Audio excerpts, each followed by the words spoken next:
Okay friends, so I have my cool colors today and I've colored all of my animal in. I just haven't done the rest of it. Like I asked you guys to leave the wavy lines open. So what we're gonna do today is we're gonna finish some coloring today. If it takes you more than one day to finish coloring, don't worry about that. Just do what you need to do. I'm gonna sharpen this one just a little bit more. Okay.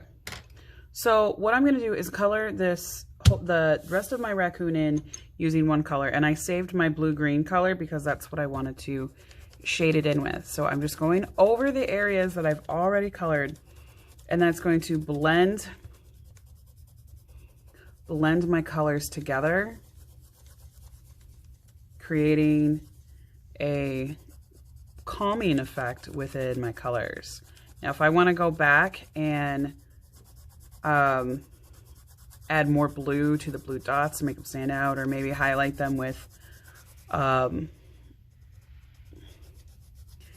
black marker if you have one, or if you want to. You don't have to do that portion. I am going to do something different with his mask because I want that part of his face to really stand out, because we all know that raccoons are known for their little bandit masks that they have. So I'm going to keep coloring. I'm going to keep going around. Like I said, I'm going to leave his mask open because I'm going to do that with a different color. And all I'm doing is rotating. I rotated it completely 180 so that I can continue coloring the same direction that I've already started. Now, if you've gone outside your lines a little bit with your coloring, this kind of blends that away to where you can't see if you've made any mistakes, and it makes it very subtle.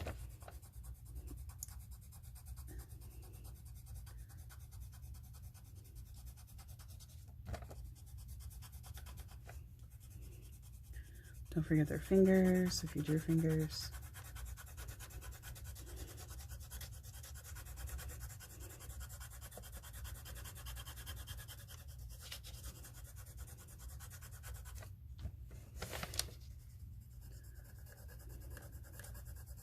So we are coloring in this entire paper, so keep that in mind.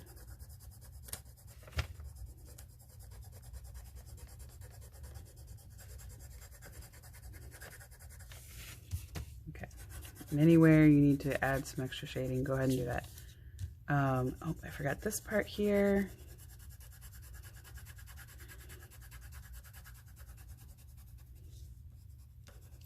And I am going to blend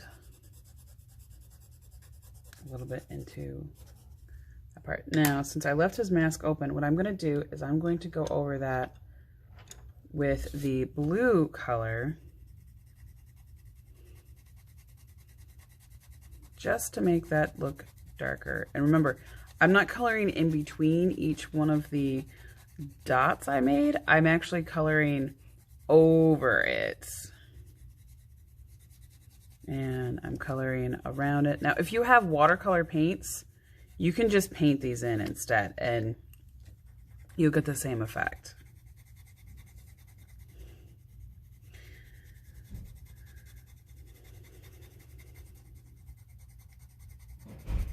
Okay, now we're gonna spend one more day working on our coloring, because this project is very, very heavy with color because, well, it's about color.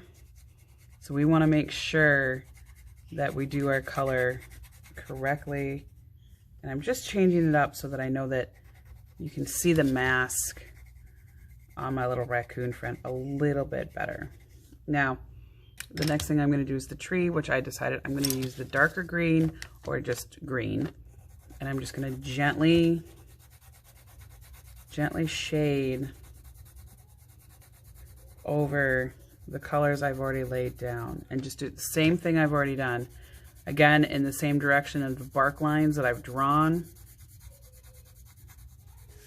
so that I can give the appearance of bark on the tree.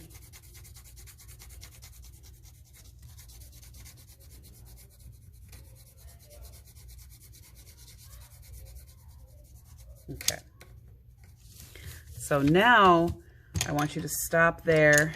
The only thing I really want you to do is just work on doing your color adjustments today.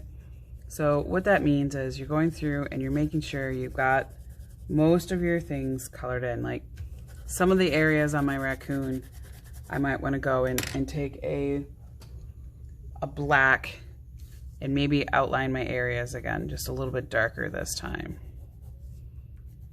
You know, go over the areas that I want to have standing out. Now, like I said, if you have a black Sharpie or a black marker of any kind, this part will be really helpful to you. So you just kind of go over, make it nice and dark so that you can see the things stand out more.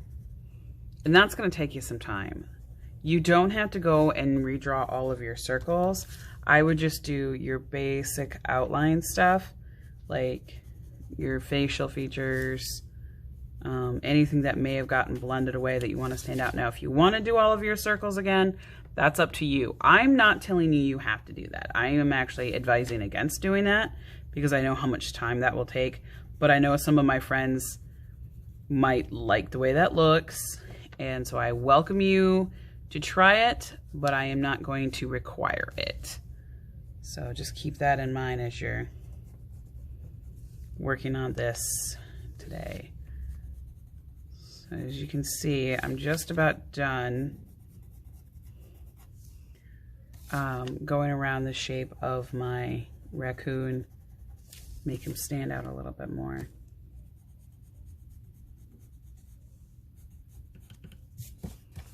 Okay, I'm gonna just do it along the edge here as well to keep the lines consistent.